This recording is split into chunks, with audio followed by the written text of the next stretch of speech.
서울의 유명한 대학병원 분만실. 의사들과 간호사들이 분주하게 오가는 가운데 한 생명이 세상에 나오려 하고 있었다. 김수연 산부인과 전문의는 이날도 평소처럼 출산을 돕고 있었다. 그녀의 경력 15년 동안 수천 명의 아기를 받아냈지만 오늘의 출산이 그녀의 인생을 완전히 바꿔놓을 줄은 몰랐다. 힘내세요. 이제 거의 다 왔어요. 수연 의사가 산모에게 말했다. 젊은 부부 이민호와 박지연은 첫 아이를 기다리며 설렘과 긴장감에 휩싸여 있었다. 지연은 마지막 힘을 내어 아기를 밀어냈고 드디어 작은 울음소리가 병실 안을 가득 채웠다. 축하합니다. 예쁜 딸입니다. 수연 의사가 미소를 지으며 말했다. 민호는 눈물을 흘리며 지연의 손을 꼭 잡았다. 그들은 아이의 이름을 이서연이라고 지었다. 모든 것이 완벽해 보였다. 서연이는 건강한 모습으로 3.2kg의 체중으로 태어났고 첫 검진에서도 특별한 이상은 발견되지 않았다. 하지만 서연이가 태어난 지 이틀 후 간호사가 아기의 복부가 약간 팽창되어 있는 것을 발견했다. 처음에는 가스나 일시적인 소화 문제로 생각했지만 시간이 지나도 상태가 나아지지 않자 수연 의사는 추가 검사를 지시했다. 서연이 복부에 초음파 검사를 해봐야 할 것 같아요. 수연 의사가 신생학과 의사 김태연에게 말했다. 태연 의사는 작은 서연이의 배를 조심스럽게 만져보았다. 그의 표정이 순간 굳어졌다. 뭔가 이상해요. 단순한 가스 문제가 아닌 것 같습니다. 초음파 검사가 즉시 이루어졌고 화면에 나타난 영상은 의료진 모두를 충격에 빠뜨렸다. 서연이의 작은 배 안에 2개의 이상한 구조물이 있었다. 처음에는 종양이나 낭종으로 의심되었지만 더 자세히 들여다보니 그것은 분명 인간의 형태를 갖추고 있었다. 이건 태중태, 피터스인 피토 일 가능성이 있습니다. 태연 의사가 믿기지 않는 목소리로 말했다. 수연 의사는 화면을 응시하며 말을 잇지 못했다. 그녀의 긴 경력 동안 이런 경우는 처음이었다. 의학적으로는 알려진 현상이지만 실제로 마주치기에는 너무나 희귀한 사례였다. 태중태라고요? 정말 확실한가요? 수연 의사가 떨리는 목소리로 물었다. 확실하지는 않지만 모든 징후가 그렇게 보입니다. MRI 검사가 필요할 것 같아요. MRI 검사 결과는 그들의 예상을 확인해 주었다. 서연이의 작은 배 안에는 2개의 미발달된 태아, 즉 남자아이와 여자아이의 형태가 있었다.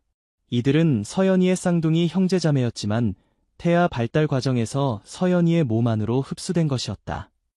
민호와 지연에게 이 소식을 전하는 것은 의료진에게 가장 어려운 일이었다. 그들은 상담실에서 두 부모를 만났다. 두 분께 어려운 말씀을 드려야 할 것 같습니다. 수연 의사가 조심스럽게 입을 열었다. 민호와 지연의 얼굴에서 혈색이 사라졌다.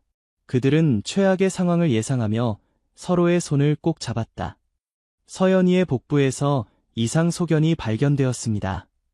저희가 확인한 바로는 서연이의 몸 안에 2개의 미발달된 태아가 있는 것으로 보입니다. 무슨 말씀이세요? 지연이 떨리는 목소리로 물었다. 의학적으로 태중태라고 불리는 현상입니다. 극히 드문 사례로 쌍둥이나 새쌍둥이 중 하나가 다른 태아의 몸 안으로 흡수되는 경우를 말합니다. 서연이는 원래 새쌍둥이였을 가능성이 높습니다. 민호는 충격에 말을 잇지 못했다. 지연은 눈물을 흘리며 물었다. 그럼 서연이는 위험한 건가요? 어떻게 해야 하나요? 수술이 필요합니다. 미발달된 태아들은 서연이의 장기를 압박할 수 있고 시간이 지날수록 더 심각한 문제를 일으킬 수 있습니다. 하지만 수술 자체도 리스크가 있기 때문에 신중하게 결정해야 합니다. 부부는 그날 밤 병원 근처 모텔에서 밤을 지새웠다. 그들은 서로를 껴안고 울었다. 태어난 지 며칠 되지 않은 그들의 첫 아이가 이런 운명을 마주하게 될 줄은 상상도 하지 못했다. 어떻게 해야 할까요? 지연이 흐느끼며 물었다. 의사 선생님들을 믿어보자. 서연이는 강한 아이야. 분명 이겨낼 거야. 민호가 아내를 안심시키려 했지만 그의 목소리에도 불안감이 묻어났다. 다음 날 아침 그들은 수술에 동의하기로 결정했다. 서연이의 상태는 시간이 지날수록 악화될 수 있었고 지금이 수술하기에 가장 적절한 시기라는 의료진의 판단이었다. 서울대학교병원의 소아외과 최고 권위자인 이준호 교수가 서연이의 수술을 맡게 되었다. 그는 20년 경력의 베테랑이었지만 이런 사례는 그에게도 처음이었다. 수술은 약 3시간 정도 소요될 예정입니다. 최대한 안전하게 진행하겠습니다. 준호 교수가 부부에게 설명했다. 수술실로 향하는 작은 서연이를 보며 민호와 지연은 서로를 꼭 안았다. 그들의 마음속에는 오직 아이의 안전만이 가득했다. 수술은 예상보다 길어졌다. 4시간, 5시간, 대기실에서 민호와 지연은 초조하게 시간을 보내고 있었다. 드디어 6시간 후 준호 교수가 수술실에서 나왔다. 수술은 성공적이었습니다. 그의 얼굴에는 피로와 안도감이 함께 묻어났다. 부부는 안도의 한숨을 내쉬었다. 하지만 우리가 발견한 것은 정말 놀라운 일이었습니다. 서연이의 배 안에서 발견된 두 태아는 각각 8주에서 10주 정도 발달한 상태였고 뼈대, 척추, 내장기관, 팔다리까지 갖추고 있었습니다. 의학적으로 매우 희귀한 사례입니다. 준호 교수는 수술 중 촬영한 사진을 조심스럽게 보여주었다. 거기에는 분명히 인간의 형태를 갖춘 2개의 작은 존재가 있었다. 이것이 정말 우리 아이의 쌍둥이인가요? 지연이 떨리는 목소리로 물었다. 네, 유전자 검사를 해봐야 완전히 확인할 수 있겠지만 서연이와 동일한 DNA를 가진 쌍둥이일 가능성이 높습니다. 이런 현상은 전 세계적으로도 50만 건이 출산 중 1건 정도로 매우 희귀합니다. 민호와 지연은 복잡한 감정에 휩싸였다. 한편으로는 서연이의 수술이 성공적으로 끝나 안도했지만 다른 한편으로는 태어나지 못한 두 아이에 대한 슬픔이 밀려왔다. 두 아이는 어떻게 되나요? 민호가 조용히 물었다. 병리학적 연구를 위해 보관할 수 있지만 원하신다면 장례를 치를 수도 있습니다. 부부는 서로를 바라보았다. 그들은 오래 생각할 필요도 없이 같은 마음이었다. 장례를 치르고 싶습니다. 그 아이들도 우리 가족이니까요. 서연이가 회복실에서 깨어났을 때 그녀의 옆에는 부모가 지키고 있었다.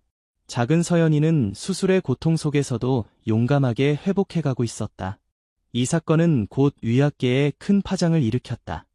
서연이의 사례는 국내 의학 저널에 발표되었고 국제의학 컨퍼런스에서도 논의되었다.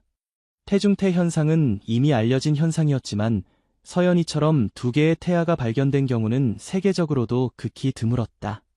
병원에서는 서연이의 개인정보를 철저히 보호하려 했지만 어떻게든 소문은 새어나갔고 곧 언론의 관심이 집중되었다.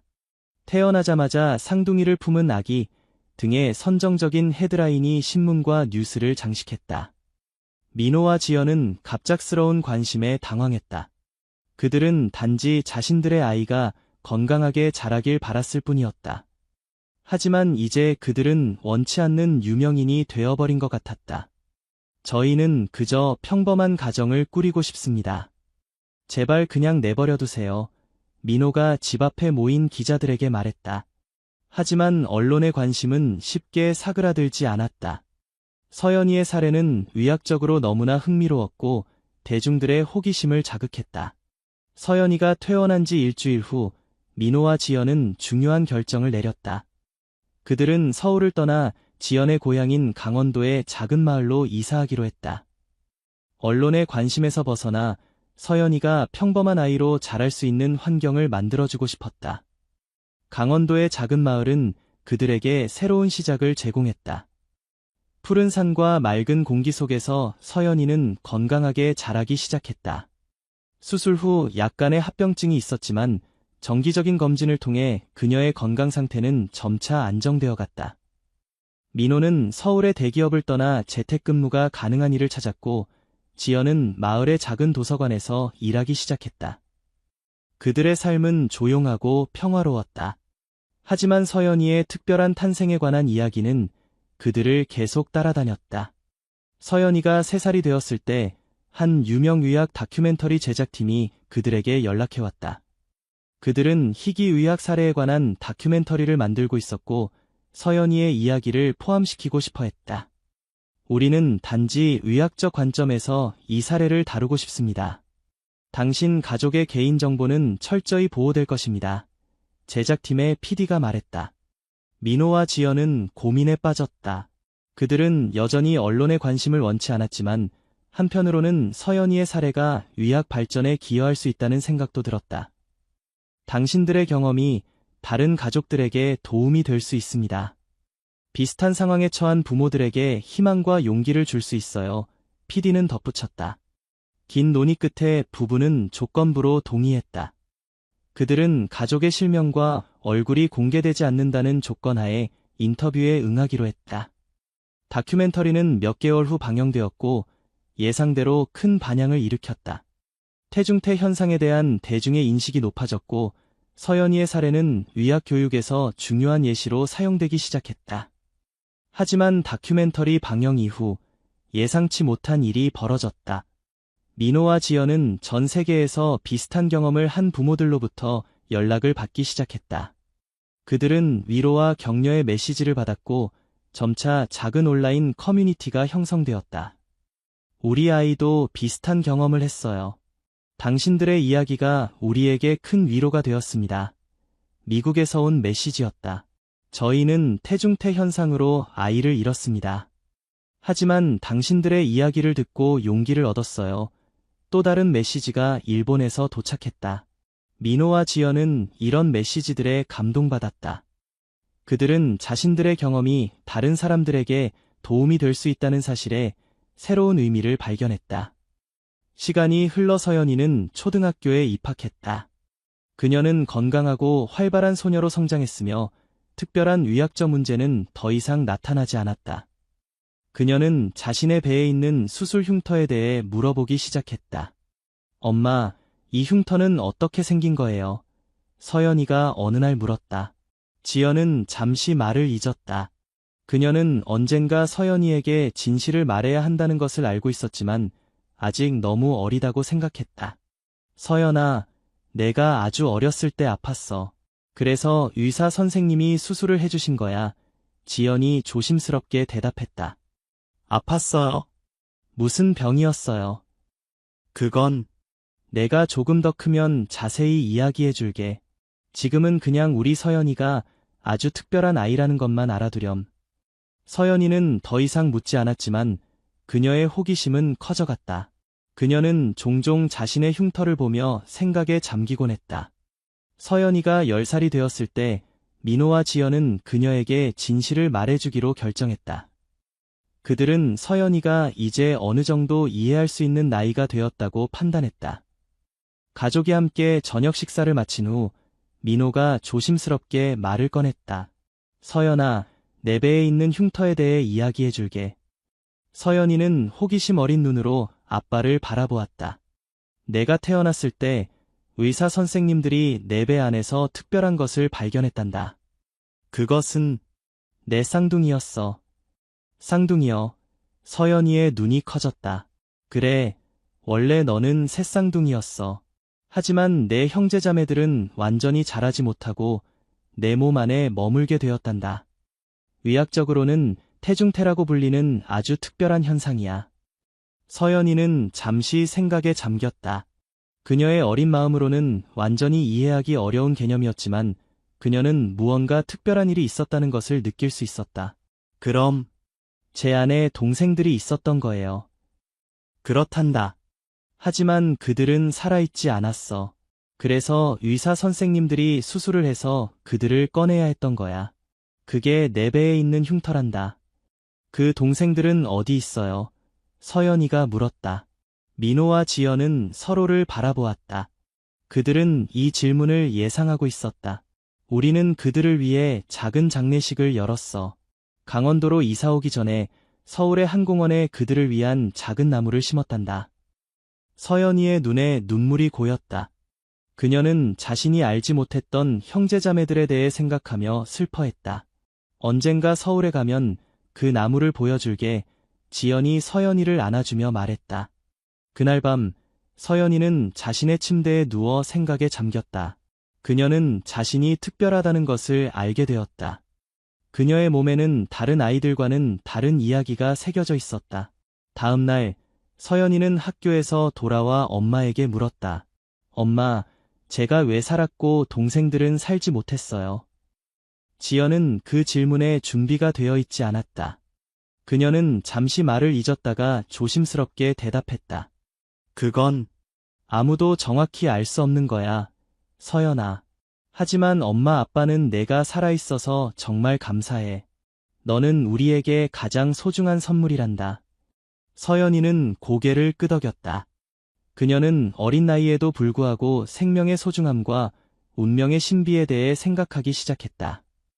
시간이 흘러 서연이는 중학생이 되었다. 그녀는 과학, 특히 생물학에 큰 관심을 보였다. 그녀는 인체의 신비에 매료되었고 의학에 관한 책을 찾아 읽기 시작했다. 그녀의 부모는 그녀의 관심사를 적극적으로 지원했다. 어느 날 서연이는 학교 과학 시간에 인간 발달에 대해 배웠다. 수업이 끝난 후 그녀는 용기를 내어 선생님에게 다가갔다.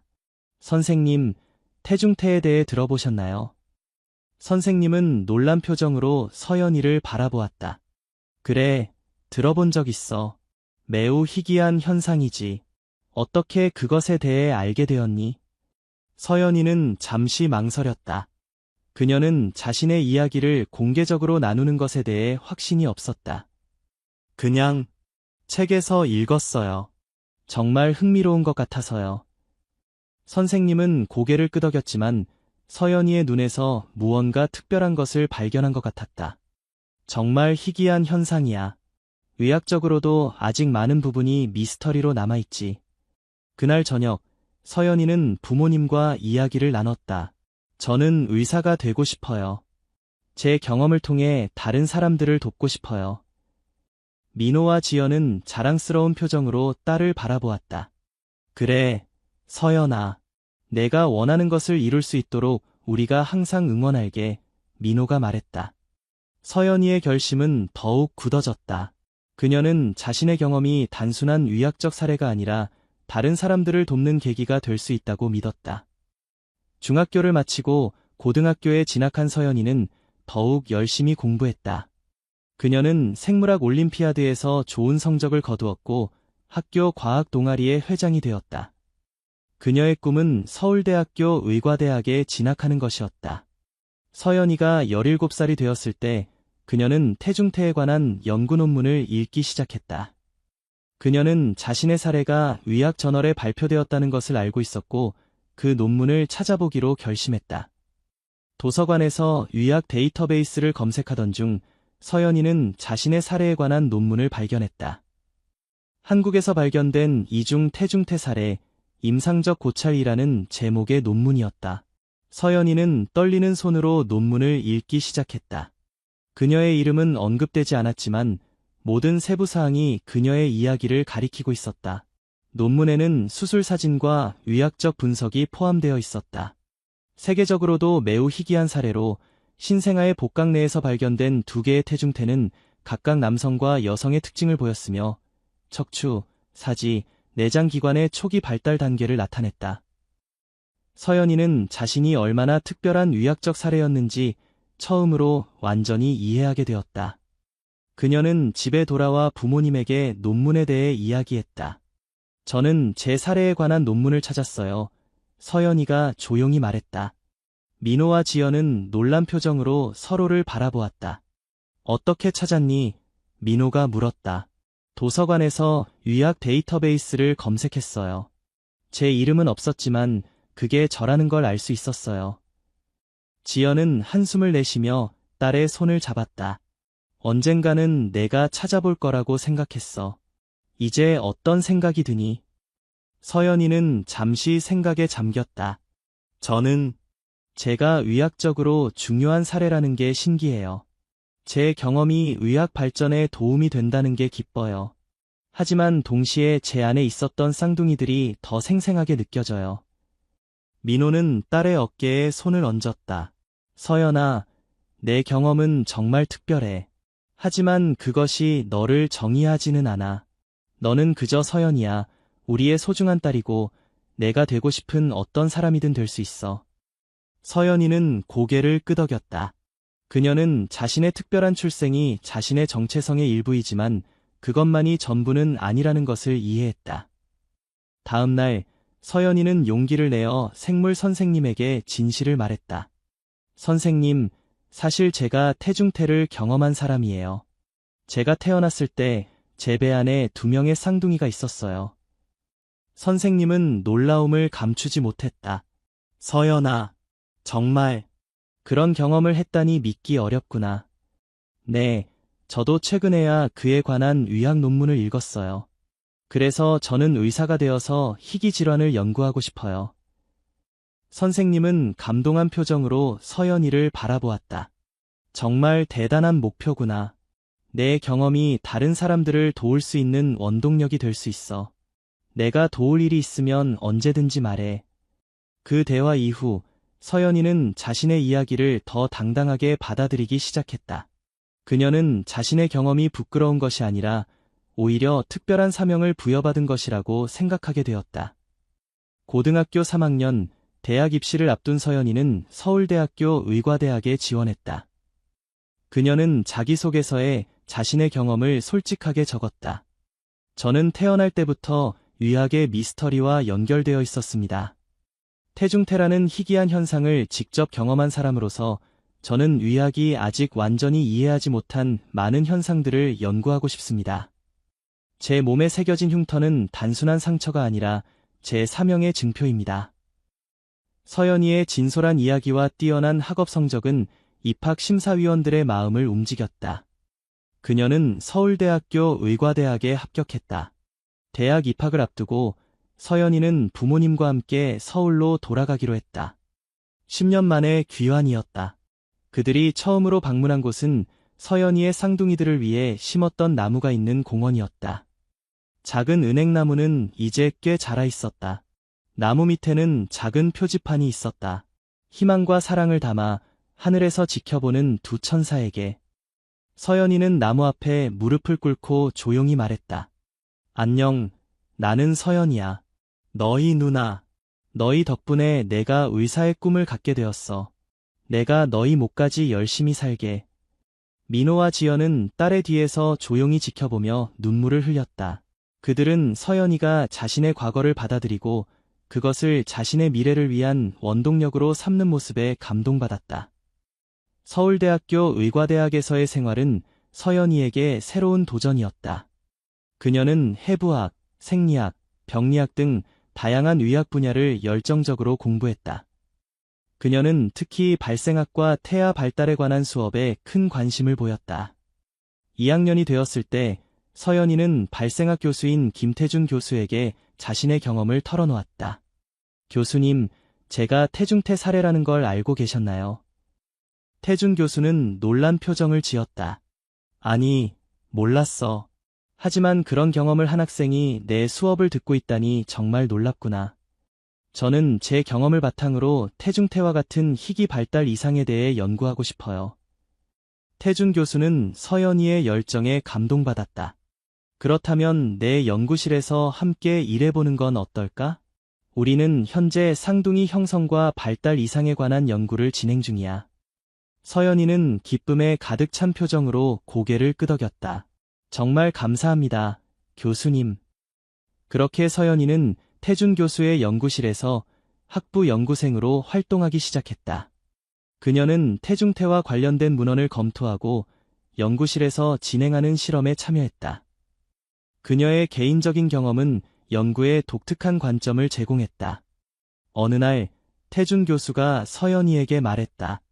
서연아, 곧 국제희귀 발달 이상 학회가 서울에서 열릴 예정이야. 내가 직접 경험한 사례를 발표해보는 것이 어떨까? 서연이는 놀라움과 긴장감을 동시에 느꼈다. 제가요? 하지만 저는 아직 학부생인데. 그래, 하지만 내 경험은 매우 가치 있어. 의학적 관점과 환자의 관점을 동시에 제공할 수 있는 사람은 너밖에 없어. 서연이는 고민 끝에 학회 발표를 수락했다. 그녀는 자신의 의학적 사례와 개인적 경험, 그리고 그것이 자신의 인생과 의학에 대한 시각에 미친 영향에 대해 발표를 준비했다. 학회 당일 서연이는 수많은 국내외 의학자들 앞에서 발표를 시작했다. 안녕하세요. 저는 서울대학교 의과대학 학생 이서연입니다. 저는 오늘 매우 독특한 관점에서 태중태 현상에 대해 이야기하고자 합니다. 환자이자 연구자로서의 관점입니다. 청중들 사이에서 작은 소란이 일었다. 서연이는 깊게 숨을 들이마시고 계속했다. 저는 태어났을 때 제 복부에서 2개의 태중태가 발견되었습니다. 제 쌍둥이였을 2 생명체가 제 몸 안에 있었던 것이죠. 그녀는 자신의 의학적 사례에 대한 상세한 설명과 함께 그것이 자신의 삶과 가족에게 미친 영향, 그리고 그로 인해 의사가 되기로 결심한 이야기를 나누었다. 의학은 단순히 질병과 증상을 다루는 것이 아닙니다. 그것은 사람과 그들의 이야기를 다루는 것입니다. 제 경험은 저에게 환자의 관점에서 의학을 바라볼 수 있는 특별한 기회를 주었습니다. 서연이의 발표가 끝나자 청중들은 기립 박수를 보냈다. 많은 의사들과 연구자들이 그녀에게 질문을 하고 싶어 했다. 그녀의 발표는 학회의 하이라이트가 되었다. 발표 후 한 노년의 의사가 서연이에게 다가왔다. 안녕하세요. 저는 이준호입니다. 서연이는 그 이름을 듣자마자 놀랐다. 이준호는 그녀의 수술을 집도했던 의사였다. 준호 선생님, 저를 기억하세요. 준호 교수는 미소를 지었다. 물론이지. 내가 이렇게 훌륭한 의대생이 될 줄은 상상도 못했어. 내 발표를 듣고 정말 감동받았단다. 서연이는 눈물이 그렁그렁한 채로 말했다. 선생님의 수술 덕분에 제가 여기 있을 수 있어요. 정말 감사합니다. 준호 교수는 서연이의 손을 꼭 잡았다. 아니야, 내 의지와 용기가 너를 여기까지 이끌었어. 내가 앞으로 많은 환자들에게 희망이 되어줄 거라고 믿는다. 그날 저녁, 서연이는 부모님과 함께 저녁 식사를 하며 그날의 경험을 나누었다. 저는 오늘 제 수술을 집도했던 준호 선생님을 만났어요. 그분이 저를 기억하고 계셨어요. 민호와 지연은 놀란 표정을 지었다. 정말, 그분이 학교에 오셨던 거니? 민호가 물었다. 네, 그분은 제 발표를 들으셨대요. 그리고 제가 의사가 되고자 하는 걸 정말 자랑스러워 하셨어요. 지연은 감동의 눈물을 흘렸다. 내가 이렇게 성장할 줄은 몰랐어. 우리는 내가 정말 자랑스러워. 서연이는 미소를 지었다. 엄마, 아빠, 제가 여기까지 올 수 있었던 건 모두 2분 덕분이에요. 저를 끝까지 믿고 지원해 주셔서 감사해요. 학회 발표 이후 서연이의 이야기는 의학계에서 더 널리 알려졌다. 그녀는 의학저널에 자신의 경험과 관점에 대한 논문을 발표할 기회를 얻었고 여러 이과대학에서 강연 요청을 받기 시작했다. 서연이는 의대 생활을 성공적으로 마치고 소아외과 전문의의 길을 선택했다. 그녀는 특히 태아 발달 이상과 희귀 질환을 전문으로 하고자 했다. 레지던트 과정에서 그녀는 자신과 비슷한 경험을 한 아이들과 그 가족들을 만나게 되었다. 어느 날 서연이는 태중태 현상으로 태어난 5살 소녀 민지를 담당하게 되었다. 민지의 부모는 불안과 두려움에 휩싸여 있었다. 우리 아이가 정상적인 삶을 살 수 있을까요? 민지의 어머니가 떨리는 목소리로 물었다. 서연이는 따뜻한 미소를 지으며 대답했다. 네, 물론이죠. 저도 민지와 같은 경험을 했습니다. 보시다시피 저는 이제 의사가 되어 다른 사람들을 돕고 있어요. 민지의 부모는 놀란 표정으로 서연이를 바라보았다. 정말요? 선생님도? 네, 저도 태어났을 때 태중태가 있었어요. 수술 후 잘 회복했고 이렇게 건강하게 자랐습니다. 민지도 분명 잘 회복할 거예요. 그 말을 들은 민지의 부모는 안도의 한숨을 내쉬었다. 그들에게 서연이의 존재 자체가 큰 희망이었다. 시간이 흘러 서연이는 서울대학교병원의 소아외과 전문의가 되었다. 그녀는 자신의 경험을 바탕으로 태중태와 같은 희귀 발달 이상을 연구하는 특별 클리닉을 설립했다. 그녀의 클리닉은 단순히 의학적 치료뿐만 아니라 환자와 가족들을 위한 심리적 지원도 제공했다. 서연이가 35살이 되었을 때 그녀는 국제적으로 인정받는 전문가가 되었다.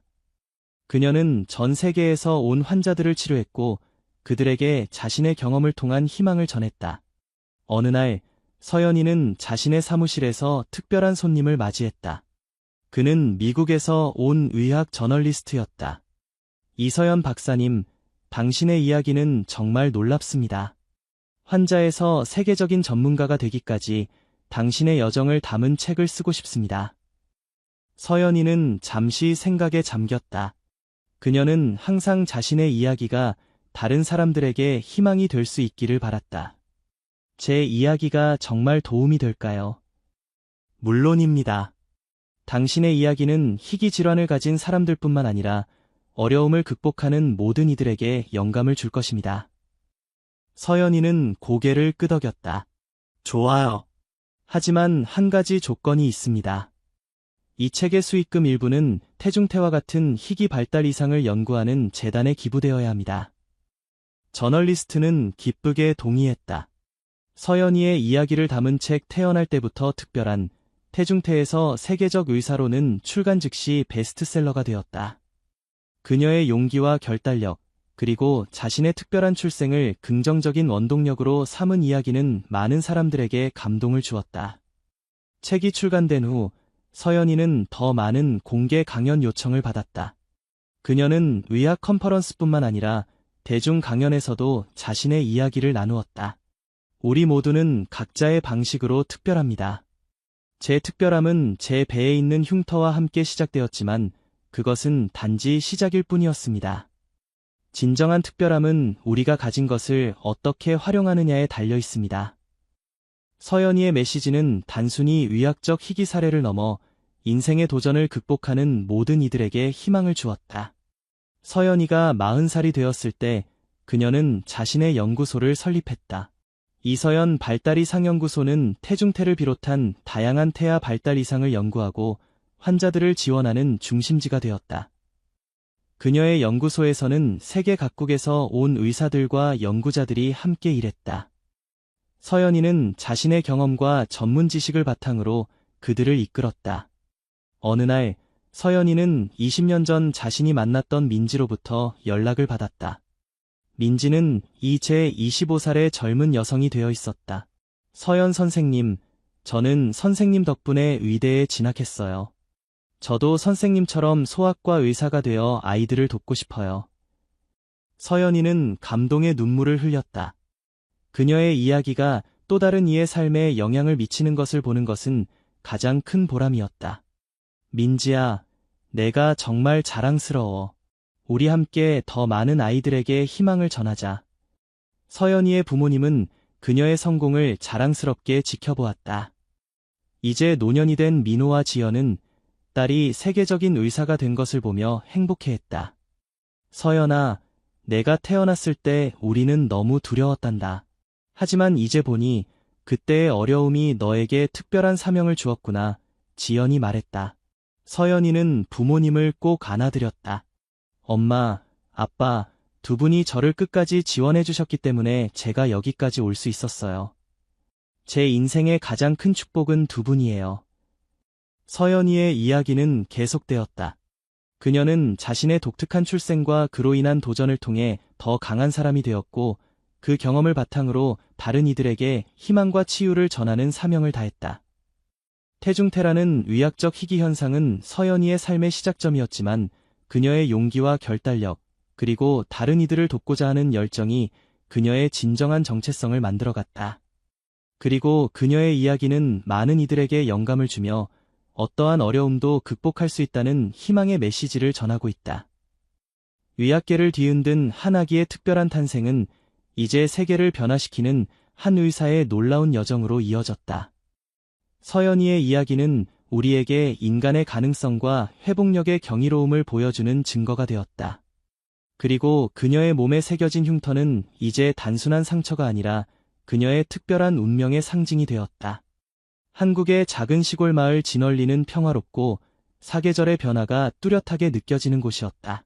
그날도 마을은 새벽부터 일어나 하루를 시작했고 사람들은 각자의 일상을 살아가고 있었다.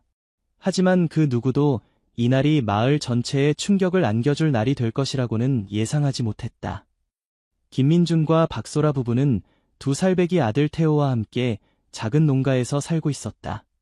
태호는 부모의 자랑이자 기쁨이었으며 밝고 건강한 아이로 성장하고 있었다. 하지만 겨울이 깊어지면서 태호의 건강 상태가 급격히 악화되기 시작했다. 처음에는 가벼운 기침으로 시작했지만 점차 심해져 호흡곤란 증세까지 보이게 되었다. 여보, 태호가 열이 너무 높아요. 옷이 땀으로 다 젖었어요. 소라가 걱정스러운 표정으로 말했다. 민주는 서둘러 아들을 안아들었다. 태호의 얼굴은 창백했고 숨을 쉴 때마다 가슴이 심하게 오르내렸다. 두 부모는 서둘러 아이를 데리고 마을에서 가장 가까운 병원으로 향했다. 진료를 맡은 이진우 의사는 태호를 세심히 검사한 후 심각한 표정으로 부모를 불렀다. 폐렴 증세가 매우 심각합니다. 즉시 대학병원으로 옮겨야 합니다. 태호는 마을에서 40km 떨어진 대학병원으로 긴급 이송되었다. 하지만 그날 밤 태호의 상태는 급격히 악화되었다. 의료진은 최선을 다해 아이를 살리기 위해 노력했지만 새벽 3시 무렵 심장 박동이 멈추었다. 박상민 의사는 태호의 사망을 선언했다. 정말 유감입니다. 최선을 다했지만 박 의사의 목소리가 떨렸다. 심한 폐렴으로 인한 호흡 부전으로 사망했습니다. 민준과 소라는 믿을 수 없다는 듯 아들의 차가운 몸을 안고 오열했다. 그들의 세상은 그 순간 무너져 내렸다. 병원 측은 필요한 서류를 작성한 후 태호의 시신을 부모에게 인계했고 슬픔에 잠긴 부부는 아들의 시신을 고향 마을로 데려왔다. 마을 사람들은 태호의 장례를 준비하기 위해 모였다. 진월리에서는 전통적으로 고인의 시신을 집에 모시고 3일간의 장례를 치르는 관습이 있었다. 태호의 작은 관은 민준의 집 대청마루에 놓였고 그의 부모와 가까운 친척들이 옆에서 지켰다. 장례식을 앞둔 전날 밤 민준과 소라는 아이의 관 옆에서 잠들지 못한 채 밤을 새웠다. 날이 밝아오면서 친지들과 마을 주민들이 조문을 위해 하나둘 모이기 시작했다. 작은 관 속의 태호는 마치 깊은 잠에 빠진 것처럼 평화로워 보였다. 우리 아들. 소라는 아이의 차가운 뺨을 쓰다듬으며 속삭였다. 그 순간이었다. 그 누구도 예상하지 못한 믿을 수 없는 일이 일어났다. 관 속에 누워있던 태호가 천천히 눈을 떴다. 그리고 몸을 일으켜 앉더니 맑은 목소리로 말했다. 엄마, 물 주세요. 그 자리에 있던 모든 사람들은 공포와 충격에 질려 비명을 질렀다. 소라는 놀라 뒤로 넘어졌고 민주는 벌떡 일어나 아들을 향해 달려갔다. 태호야, 태호야. 민주는 떨리는 손으로 아들을 안아들었다. 태호는 아버지를 바라보며 다시 한번 말했다. 아빠, 목마워요. 민주는 서둘러 물을 가져왔고 태호는 물을 한 모금 마셨다. 그러나 그 순간 태호의 눈이 다시 감기기 시작했고 몸이 스르르 힘을 잃었다. 다시 한번 그의 작은 몸에서 생기가 사라졌다. 태호야. 안 돼, 안 돼. 소라는 아이를 와락 끌어안았다. 민주는 즉시 아이를 차에 태우고 병원으로 달려갔다. 하지만 병원에 도착했을 때 의사들은 다시 한번 태호의 사망을 확인했다. 그들은 민준과 소라의 이야기를 믿지 않았다. 그런 일은 의학적으로 불가능합니다. 박상민 의사는 차분히 설명했다. 아마도 극심한 슬픔으로 인한 환각이었을 겁니다. 하지만 민준은 확신했다. 자신의 아들이 그 짧은 순간 동안 다시 살아났다는 것을. 그리고 그것은 의료진의 실수로 아이가 제대로 치료받지 못한 결과라고 생각했다. 우리 아들은 살아 있었습니다. 당신들이 잘못 진단한 거예요. 민준은 분노와 슬픔에 휩싸여 외쳤다. 민준과 소라는 병원을 상대로 소송을 제기하기로 결심했다. 그들은 아들이 실제로는 깊은 혼수 상태에 있었을 뿐 완전히 사망한 것은 아니었다고 주장했다. 만약 의료진이 더 신중하게 진찰했다면 태호는 살 수 있었을지도 모른다는 생각이 그들을 괴롭혔다. 이 사건은 순식간에 전국적인 뉴스가 되었다. 죽음에서 깨어난 아이, 혹은 기적의 순간이라는 제목의 기사들이 신문과 방송을 통해 퍼져나갔다. 의학계에서는 이러한 현상에 대한 설명을 찾기 위해 다양한 이론을 제시했고, 종교계에서는 기적이라 부르기 시작했다. 소송이 시작되었지만 의료진은 자신들의 진단이 정확했다고 주장했다. 그들은 테오의 생명 징후가 완전히 사라졌으며 모든 의학적 절차를 제대로 따랐다고 말했다. 하지만 민준과 소라는 굴하지 않았다. 그들은 아들의 순간적인 부활이 의학적 오류의 증거라고 확신했다. 소송이 진행되는 동안 진월리 마을은 깊은 슬픔과 미스터리에 휩싸였다. 테오의 장례식은 예정대로 치러졌지만 마을 사람들 사이에서는 이상한 소문들이 돌기 시작했다. 어떤 이들은 테오의 영혼이 아직 이승을 떠나지 못했다고 말했고, 다른 이들은 그것이 부모의 깊은 슬픔이 만들어낸 환상이라고 생각했다. 소라는 매일 밤 아들의 작은 무덤을 찾아가 이야기를 나눴다. 그녀는 아들이 그날 보여준 짧은 생명의 순간이 자신을 위한 마지막 인사였다고 믿고 싶었다.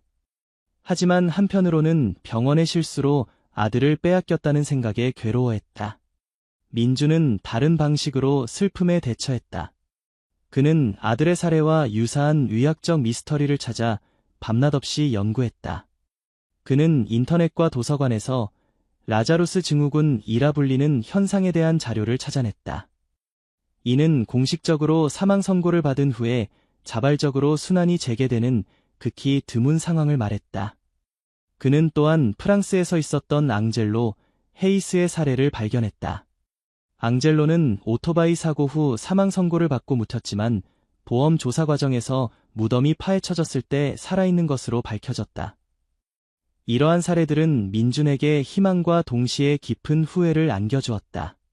소송은 장기화되었고 양측은 치열하게 공방을 이어갔다. 민준과 소라 측은 여러 의료 전문가를 증인으로 세워 테오의 상태가 제대로 진단되지 않았을 가능성을 주장했다.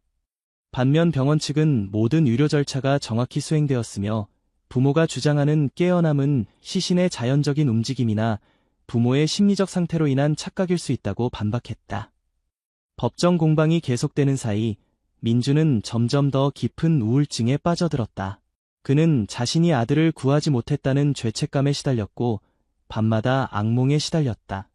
그의 악몽에서는 항상 테오가 관 속에서 깨어나 도움을 요청하는 모습이 반복되었다. 소라 역시 큰 상처를 입었지만 그녀는 점차 현실을 받아들이기 시작했다.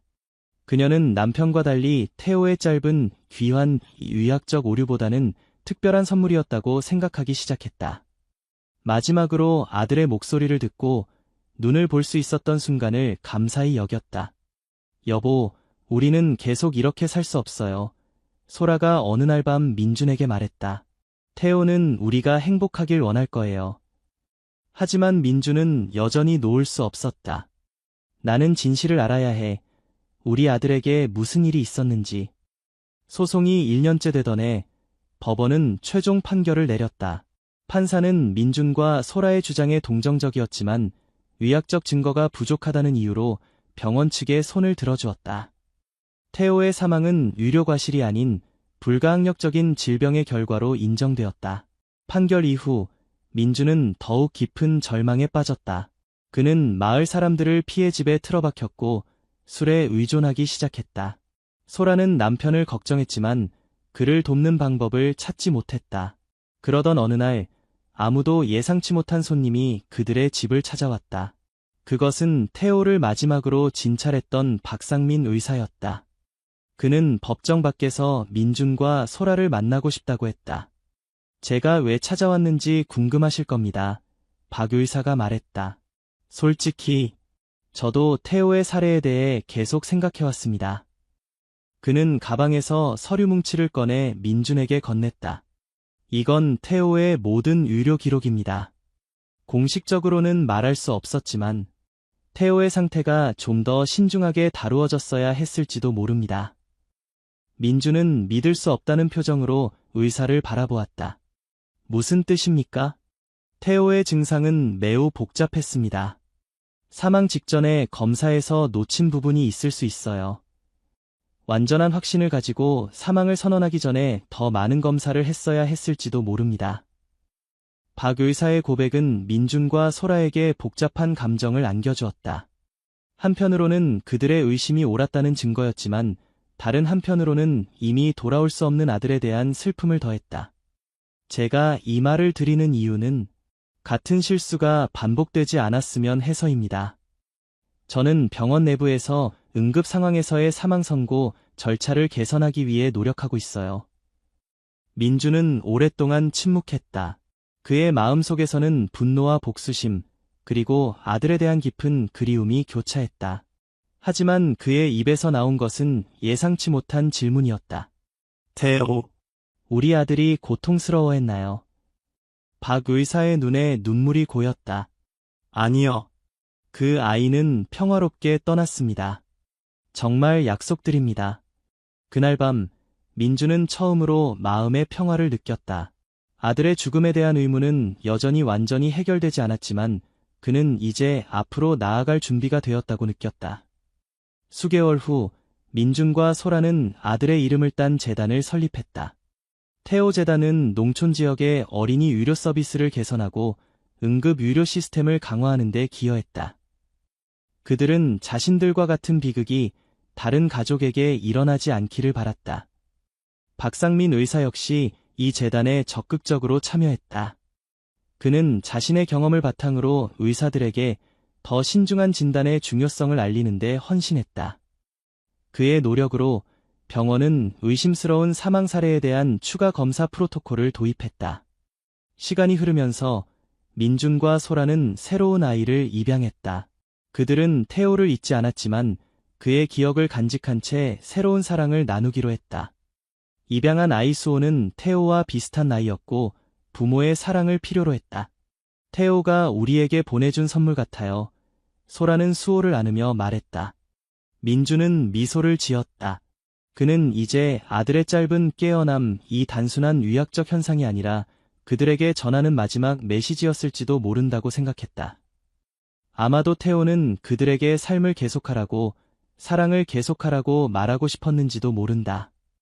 진월리 마을 사람들은 이제 태호의 기적이라고 부르는 이 사건을 오랫동안 기억했다.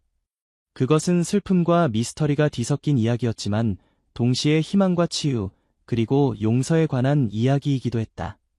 민준과 소라는 매년 태호의 생일과 그가 잠시 깨어났던 날을 특별히 기념했다. 그들은 마을 어린이들과 함께 풍선을 하늘로 날리며 천국에 있는 태호에게 메시지를 보냈다. 엄마 아빠는 널 항상 사랑해, 태호야. 소라는 매번 풍선을 놓아주며 속삭였다. 그리고 그들은 믿었다. 어딘가에서 태호가 그 메시지를 받고 미소 짓고 있을 것이라고. 장례식에서 일어난 기적 같은 사건은 의학계에서 계속해서 연구되었다. 많은 의사들이 이 사례를 분석했고 다양한 이론이 제시되었다. 일부는 라자루스 증후군이라는 희귀한 의학적 현상으로 설명했고 또 다른 이들은 태호의 뇌가 완전히 기능을 멈추기 전에 마지막 신경 활동이 있었을 가능성을 제기했다. 하지만 민준과 소라에게 중요한 것은 의학적 설명이 아니었다. 그들에게 중요한 것은 아들이 마지막 순간에 그들에게 보여준 작은 기적이었다. 태호 재단은 해가 지날수록 성장했다. 처음에는 작은 지역 단체로 시작했지만 점차 전국적인 규모로 확장되었다. 재단은 특히 진단이 어려운 소아 질환 연구와 농촌 지역의 의료 서비스 개선에 초점을 맞추었다. 재단의 활동이 알려지면서 비슷한 경험을 한다른 가족들이 민준과 소라에게 연락해왔다. 그들은 자신들의 이야기를 나누고 서로에게 위안을 주었다. 이러한 만남을 통해 민준과 소라는 자신들이 혼자가 아니라는 것을 깨달았고 더 강해질 수 있었다. 수호는 민준과 소라의 보살핌 아래 건강하게 자라났다. 그는 자신이 입양되었다는 사실과 태호의 이야기를 어릴 때부터 알았다. 수호는 종종 자신이 볼 수 없는 형에 대해 질문했고 민준과 소라는 항상 정직하게 대답해 주었다. 태호 형은 하늘에서 우리를 지켜보고 있어. 민준은 수호에게 말했다. 그는 내가 우리 가족의 일원이 된 것을 매우 기뻐할 거야. 어느 날 수호가 8살이 되었을 때 그는 부모에게 특별한 요청을 했다. 태호 형이 묻힌 곳에 가보고 싶어요. 민준과 소라는 수호를 데리고 태호의 묘지를 찾았다. 작은 묘비 앞에서 수호는 잠시 눈을 감고 무언가를 속삭였다. 뭐라고 말한 거니? 소라가 물었다. 수호는 미소를 지었다. 태호 형에게 약속했어요. 제가 엄마 아빠를 잘 돌볼 거라고요. 민준과 소라는 서로를 바라보며 눈물을 흘렸다. 그들은 비록 태호를 잃었지만 그의 짧은 생애가 가져다준 변화와 사랑은 계속해서 이어지고 있다고 느꼈다. 태호 재단의 10주년을 맞아 민준과 소라는 특별한 행사를 계획했다. 그들은 전국에서 유료 전문가들과 비슷한 경험을 한 가족들을 초대했다. 행사의 주제는 삶과 죽음의 경계였으며 의학적 진단의 한계와 개선 방안에 대한 토론이 이루어졌다. 행사의 마지막 날, 민주는 무대에 올라 자신의 이야기를 나누었다. 우리는 아들 태호를 통해 많은 것을 배웠습니다. 삶과 죽음이 단순히 흑백으로 나눌 수 없는 복잡한 과정이라는 것, 그리고 사랑하는 사람을 잃는 아픔 속에서도 새로운 목적과 의미를 찾을 수 있다는 것을요. 그의 연설은 참석자들에게 깊은 감동을 주었다. 특히 박상민 의사는 민준의 용기와 헌신에 큰 감명을 받았다. 그는 자신의 과오를 인정하고 개선하기 위해 노력한 것이 얼마나 중요한 결과를 가져왔는지 실감했다. 행사가 끝난 후 한 노인이 민준에게 다가왔다. 그는 자신을 민간의학 연구자라고 소개했다. 김 선생님, 저는 오랫동안 임사체험과 유사한 현상들을 연구해왔습니다. 태호 군의 사례는 매우 특별하지만 완전히 설명할 수 없는 것은 아닙니다. 노인은 민준에게 오래된 책 한 권을 건넸다. 이 책에는 한국 전통의학에서 기록된 유사한 사례들이 있습니다.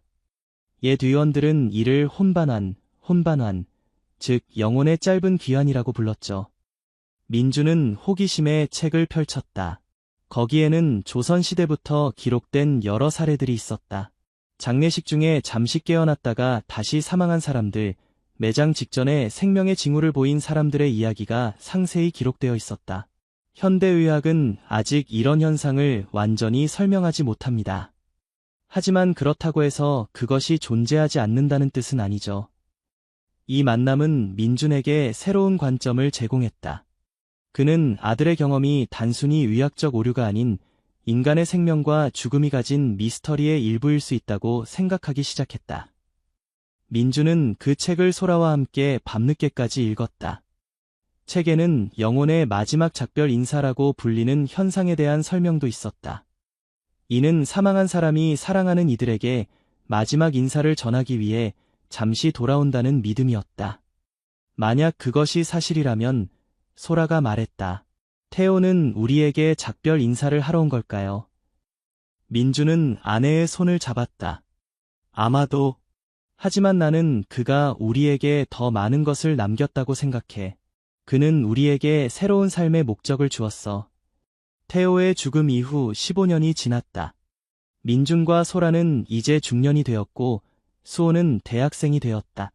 그는 의학을 공부하기로 결정했고 특히 소아과와 응급의학에 관심을 가지고 있었다. 수호의 선택은 우연이 아니었다. 그는 자신이 결코 만나보지 못한 형의 이야기에 영향을 받아 의사가 되기로 결심했다. 저는 태호 형처럼 고통받는 아이들이 없었으면 좋겠어요. 수호는 부모님에게 말했다. 그리고 의사들이 더 정확한 진단을 내릴 수 있도록 도움이 되고 싶어요. 민준과 소라는 아들의 결정을 자랑스럽게 생각했다. 그들은 태호의 짧은 생애가 수호에게 영감을 주었다는 사실에 감동받았다. 태호 재단은 이제 전국적으로 인정받는 단체가 되었다. 그들은 특히 농촌 지역의 의료 서비스 개선과 어린이 응급 의료 시스템 강화에 큰 기여를 했다. 재단의 노력으로 여러 작은 마을에 소아과 클리닉이 설립되었고 의료진들은 응급 상황에서의 정확한 진단을 위한 교육을 받았다. 민주는 재단의 활동을 통해 많은 삶을 변화시켰다. 그는 더 이상 분노와 슬픔에 사로잡힌 사람이 아니었다. 대신 그는 아들의 이름으로 선한 일을 하는데 헌신했다. 소라 역시 재단에서 중요한 역할을 맡았다. 그녀는 비슷한 경험을 한 부모들을 위한 지원 그룹을 이끌며 그들이 슬픔을 이겨내고 앞으로 나아갈 수 있도록 도왔다. 그러던 어느 날, 민주는 예상치 못한 방문객을 맞이했다. 그녀는 자신을 이지연이라고 소개했고, 딸 서연이 최근 폐렴으로 사망한 후 특이한 경험을 했다고 말했다. 저희 딸도 장례식 중에 잠시 눈을 떴어요. 지연이 떨리는 목소리로 말했다. 아무도 믿어주지 않아요. 의사들은 제가 환각을 보았다고 해요. 하지만 저는 알아요. 서연이가 저에게 작별 인사를 하러 왔다는 것을. 민주는 자신의 경험을 떠올리며 깊은 공감을 느꼈다. 저도 처음에는 아무도 믿어주지 않았어요. 하지만 당신은 혼자가 아닙니다. 그는 지연에게 태호의 이야기를 들려주었고 그녀에게 노인에게서 받은 책을 보여주었다. 책에는 수백 년 동안 기록된 유사한 사례들이 있었다. 이런 경험은 드물지만 당신만 겪은 일은 아닙니다. 민준이 말했다. 어떤 사람들은 이를 의학적 현상으로 설명하고 다른 사람들은 영적인 경험이라고 생각해요. 중요한 것은 당신이 겪은 일이 실제라는 겁니다. 지연은 눈물을 흘리며 고개를 끄덕였다. 그녀가 저에게 말했어요. 엄마, 괜찮아요. 나는 행복해요. 그리고 다시 눈을 감았어요. 민주는 조용히 지연의 이야기를 들었다. 그는 이제 이런 경험이 개인적인 슬픔을 넘어 더 큰 의미를 가질 수 있다는 것을 알았다. 그는 지연에게 태호 재단의 지원 그룹에 참여할 것을 제안했고 그녀의 경험이 다른 부모들에게도 도움이 될 수 있다고 설명했다. 아픔을 치유하는 가장 좋은 방법은 다른 사람들을 돕는 것입니다. 민준이 말했다. 적어도 저에게는 그랬어요. 지연과의 만남 이후 민주는 마지막 작별 인사 사례를 더 체계적으로 수집하기로 결심했다. 그는 의학자, 심리학자, 그리고 전통의학 전문가들과 협력하여 이러한 현상을 연구하는 특별 프로젝트를 시작했다. 그들은 전국 각지에서 비슷한 경험을 한 가족들을 인터뷰했다. 놀랍게도 많은 사례들이 공통점을 가지고 있었다. 대부분의 경우 깨어남은 매우 짧았고 주로 사랑하는 사람에게 마지막 메시지를 전하는 형태였다. 또한 대부분의 사례는 어린 아이들이나 젊은 사람들에게서 발생했다. 민준과 연구팀은 이 데이터를 바탕으로 논문을 발표했다. 생명의 마지막 순간, 죽음과 삶의 경계에 대한 문화적, 의학적 고찰이라는 제목의 이 논문은 의학계와 일반 대중 모두에게 큰 관심을 받았다. 논문은 이러한 현상에 대한 다양한 문화적, 역사적 이해를 탐구했고 현대의학의 한계와 가능성을 논의했다. 민주는 특히 의료진들에게 환자의 가족이 보고하는 이러한 경험을 무시하지 말고 공감과 존중으로 대할 것을 강조했다. 수호는 의대생으로서 이 연구에 깊은 관심을 보였다. 그는 방학 동안 아버지의 프로젝트에 참여했고 의학적 관점에서 이 현상을 이해하려고 노력했다. 아버지, 몇몇 의학 논문에서는 이런 현상을 자율신경계의 일시적 재활성화로 설명하고 있어요. 수호가 어느 날 말했다. 하지만 저는 그것만으로는 모든 사례를 설명할 수 없다고 생각해요. 민주는 아들의 의견에 동의했다. 의학은 많은 것을 설명할 수 있지만 모든 것을 설명할 수는 없단다. 때로는 우리가 이해할 수 없는 일들이 일어나기도 해. 그들의 연구는 점차 국제적인 관심을 받기 시작했다. 유럽과 미국의 연구자들이 협력을 제안했고 비슷한 사례들이 전 세계에서 보고되었다. 이는 더 이상 한국만의 현상이 아니라 인간 경험의 보편적인 부분일 수 있다는 것을 시사했다. 20주기가 다가오면서 민준과 소라는 태호를 기리기 위한 특별한 행사를 계획했다. 이번에는 단순한 추모를 넘어 삶과 죽음에 대한 다양한 문화적, 의학적, 영적 관점을 탐구하는 국제 콘퍼런스를 개최하기로 했다. 콘퍼런스에는 전 세계에서 의사, 과학자, 종교 지도자, 철학자들이 참석했다. 그들은 죽음의 정의, 임종 경험, 그리고 마지막 작별 인사 현상과 같은 주제에 대해 토론했다. 민주는 개회사에서 이렇게 말했다. 우리는 20년 전 아들 태호를 잃었습니다. 그의 죽음은 우리에게 말할 수 없는 고통을 안겨주었지만 동시에 우리에게 새로운 여정을 시작할 기회를 주었습니다. 오늘 우리는 여기에 모여 삶과 죽음에 대한 우리의 이해를 넓히고 서로 다른 관점을 존중하며 함께 배우기 위해 모였습니다. 콘퍼런스 마지막 날, 수호는 자신의 연구를 발표했다. 그는 의대생으로서 임상 경험과 과학적 지식을 바탕으로 마지막 작별 인사 현상에 대한 새로운 관점을 제시했다. 의학은 점점 발전하고 있지만 아직도 죽음의 순간에 대해 완전히 이해하지 못하고 있습니다. 수호가 말했다. 뇌의 활동이 중단된 후에도 일시적으로 의식이 유지될 가능성, 그리고 이것이 문화적, 영적 경험과 어떻게 연결되는지에 대한 더 많은 연구가 필요합니다. 그의 발표는 젊은 의사의 관점에서 과학과 인간성을 결합한 접근법을 보여주었고 참석자들에게 깊은 인상을 남겼다. 콘퍼런스가 끝난 후 민준과 소라는 태호의 묘지를 찾았다. 그들은 이제 노부부가 되었지만 아들에 대한 사랑은 변함없었다.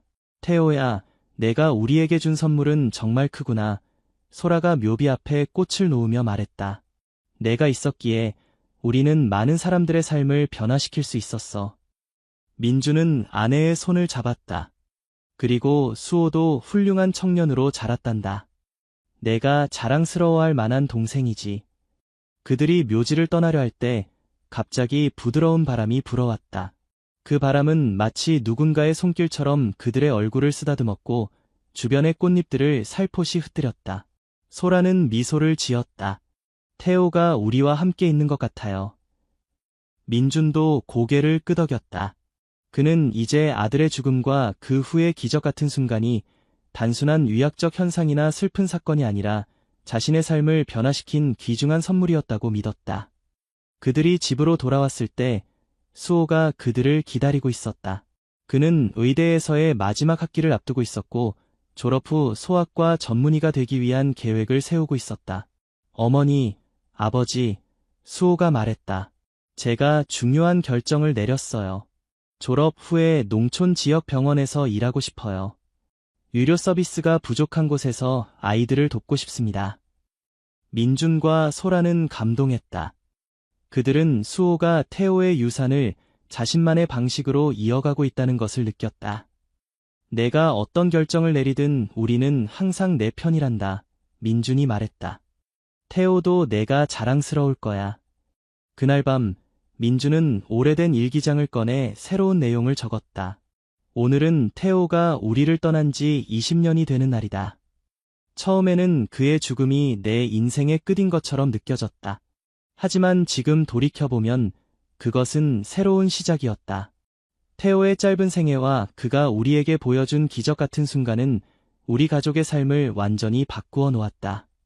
수호는 훌륭한 의사가 될 것이고 태호 재단은 계속해서 성장하고 있다. 우리의 연구는 많은 사람들에게 위안과 희망을 주었다. 그리고 나는 이제 이해한다. 죽음이 끝이 아니라는 것을, 사랑은 죽음을 초월한다는 것을, 그리고 가장 어두운 순간에도 빛은 존재한다는 것을. 태호야, 내가 준 선물에 감사한다. 내가 그날 잠시 깨어나 우리에게 말을 건네준 그 순간은 우리 삶의 가장 고통스러운 시간이었지만 동시에 가장 소중한 선물이 되었다. 민주는 일기장을 닫고 창밖을 바라보았다. 밤하늘에는 별들이 빛나고 있었고 그는 아들이 어딘가에서 자신을 지켜보고 있다고 느꼈다. 그의 마음은 이제 평화로웠다. 태호의 죽음과 그 후의 미스터리한 사건은 여전히 완전히 설명되지 않은 채로 남아있었지만 그것은 더 이상 중요하지 않았다. 중요한 것은 그들이 그 경험을 통해 얼마나 성장했는지 그리고 얼마나 많은 사람들의 삶을 변화시켰는지였다. 민주는 침대에 누워 소라의 손을 잡았다. 그들은 말없이 서로를 바라보았다. 그들의 눈에는 여전히 슬픔의 그림자가 있었지만 그것은 이제 희망과 감사의 빛으로 가득 차 있었다. 우리는 행복한 사람들이에요. 소라가 속삭였다. 민주는 고개를 끄덕였다. 그래, 우리는 정말 행복해. 그들은 태호가 떠난 후 긴 여정을 함께 걸어왔다. 그리고 그 여정은 계속될 것이다. 슬픔에서 희망으로, 상실에서 새로운 목적으로, 그리고 죽음의 미스터리에서 삶의 경이로움으로. 테오의 이야기는 이제 단순한 비극이 아니었다. 그것은 사랑, 용기, 그리고 인간 경험의 심오한 미스터리에 관한 이야기였다. 그리고 그 이야기는 계속해서 많은 사람들에게 영감을 주고 있었다. 마을 사람들은 여전히 테오의 기적에 대해 이야기했고, 때로는 새로운 세대의 아이들이 호기심 어린 눈으로 민준에게 물었다. 할아버지, 정말로 죽은 아이가 다시 살아났어요. 그럴 때마다 민준은 미소를 지으며 대답했다. 그건 단순한 이야기가 아니란다. 그것은 우리에게 삶과 죽음, 그리고 그 사이의 신비로운 순간에 대해 가르쳐준 소중한 경험이었지. 그리고 아이들은 경외심을 담은 눈으로 그를 바라보았다. 그들은 아직 완전히 이해하지 못했지만 언젠가 그들도 삶과 죽음의 경계에 대한 자신만의 이해를 발견할 것이다. 테오의 이야기는 계속해서 퍼져나갔고 그것은 단순한 의학적 미스터리를 넘어 희망과 위안의 메시지가 되었다. 그리고 민준과 소라는 그들의 아들이 짧은 생애를 통해 이토록 많은 사람들에게 영향을 미칠 수 있었다는 사실에 감사했다. 아들의 짧은 귀환이 단순한 의학적 현상이었든 혹은 더 심오한 무언가였든 그것은 그들의 삶의 의미와 목적을 가져다 주었다. 그리고 그것이야말로 가장 큰 기적이었다. 수호가 의사가 되고 몇 년 후 그는 시골 병원에서 일하며 많은 아이들의 생명을 구했다. 그의 헌신과 전문성은 지역사회에서 높이 평가받았고 많은 부모들이 아픈 아이들을 데리고 그를 찾아왔다. 어느 겨울날 한 어머니가 폐렴에 걸린 2살배기 아들을 데리고 병원에 왔다. 아이의 상태는 심각했고 수호는 즉시 응급처치를 시작했다. 그는 테오의 사례를 떠올리며 더욱 신중하게 아이를 진찰했다. 의사 선생님, 우리 아이 살릴 수 있나요? 어머니가 불안한 눈빛으로 물었다. 수호는 잠시 망설이다가 진실된 목소리로 대답했다. 최선을 다하겠습니다. 어머니께서도 아이를 믿어주세요. 수호는 밤새 아이 곁을 지켰다. 그는 테오 재단에서 개발한 최신 진단 프로토콜을 적용하며 아이의 상태를 면밀히 관찰했다. 여러 차례 위기가 있었지만 수호는 포기하지 않았다. 그의 노력은 결실을 맺었다. 다음 날 아침 아이의 상태가 안정되기 시작했고 일주일 후에는 완전히 회복되었다. 우리 아이를 살려주셔서 정말 감사합니다. 어머니가 눈물을 흘리며 말했다. 선생님은 천사 같은 분이에요. 수호는 미소를 지었다. 제가 한 일은 없습니다. 저는 단지 제가 배운 것을 실천했을 뿐이에요. 그리고 어쩌면 제 형이 저를 도왔을지도 모르죠. 그날 저녁, 수호는 부모님에게 전화를 걸었다. 오늘 한 아이를 살렸어요. 테오 형이 저에게 가르쳐준 교훈 덕분이에요. 전화기 너머로 민준과 소라의 자랑스러운 목소리가 들려왔다. 그들은 아들의 성취를 축하하며 테오의 유산이 이렇게 계속되고 있다는 사실에 감사했다. 시간이 흐르면서 테오의 이야기는 의학적, 영적 연구의 중요한 사례가 되었다. 민준과 소라가 시작한 연구는 의학계에 새로운 관점을 제시했고 많은 병원들이 임종과 관련된 프로토콜을 개선했다. 테오 재단은 이제 국제적인 기관이 되어 전 세계의 어려운 환경에 처한 아이들을 돕고 있었다. 그들은 특히 농촌 지역의 의료시설 개선과 의료진 교육에 중점을 두었다. 민준과 소라는 이제 노년기에 접어들었지만 여전히 재단의 활동에 적극적으로 참여했다. 그들은 자신들의 경험을 바탕으로 많은 사람들에게 이안과 희망을 전하는 강연을 계속했다. 테오의 30주기를 맞아 그들은 특별한 회고록을 출판했다. 작은 기적, 우리 아들 테오의 이야기라는 제목의 이 책은 베스트셀러가 되었고 많은 독자들에게 깊은 감동을 주었다. 책의 마지막 장에서 민주는 이렇게 썼다. 우리는 아들 테오를 잃은 후 긴 여정을 걸어왔습니다. 그 여정은 때로는 고통스럽고 혼란스러웠지만 동시에 아름답고 의미 있는 것이었습니다. 테오가 우리에게 보여준 짧은 기적의 순간은 우리 삶을 완전히 바꾸어 놓았습니다. 우리는 이제 죽음이 끝이 아니라는 것을 압니다. 그것은 단지 다른 형태의 시작일 뿐입니다. 테오는 비록 육체적으로는 우리 곁을 떠났지만 그의 영향력은 여전히 우리와 함께하며 수많은 사람들의 삶을 변화시키고 있습니다. 슬픔은 결코 완전히 사라지지 않습니다. 그것은 우리의 일부가 되어 함께 흐르지만 시간이 지나면서 그 성격이 변화합니다. 처음에는 날카롭고 견디기 힘든 고통이었던 것이 점차 감사와 사랑이 담긴 그리움으로 변해갑니다. 우리는 태호가 우리에게 준 선물에 영원히 감사할 것입니다. 그의 짧은 생애와 그 후의 기적의 순간은 우리에게 삶의 소중함과 죽음의 신비로움을 가르쳐 주었습니다. 그리고 가장 중요한 것은 사랑은 죽음보다 강하다는 것을 깨닫게 해주었습니다. 이 회고록은 전 세계 여러 언어로 번역되었고 비슷한 경험을 한 가족들에게 위안을 주었다. 그것은 단순한 슬픈 이야기가 아니라 희망과 치유, 그리고 새로운 시작에 관한 이야기였다. 수호는 이제 유명한 소아과 의사가 되어 자신만의 클리닉을 운영하고 있었다. 그의 클리닉 이름은 태호의 집으로 형을 기리는 의미를 담고 있었다. 그는 특히 중증 호흡기 질환을 가진 아이들을 치료하는 데 전문성을 가지고 있었고 많은 생명을 구했다. 민준과 소라는 손자들과 함께 시간을 보내며 평화로운 노년을 보내고 있었다. 수호는 결혼하여 두 아이의 아버지가 되었는데 그중 첫째 아들의 이름을 태호라고 지었다.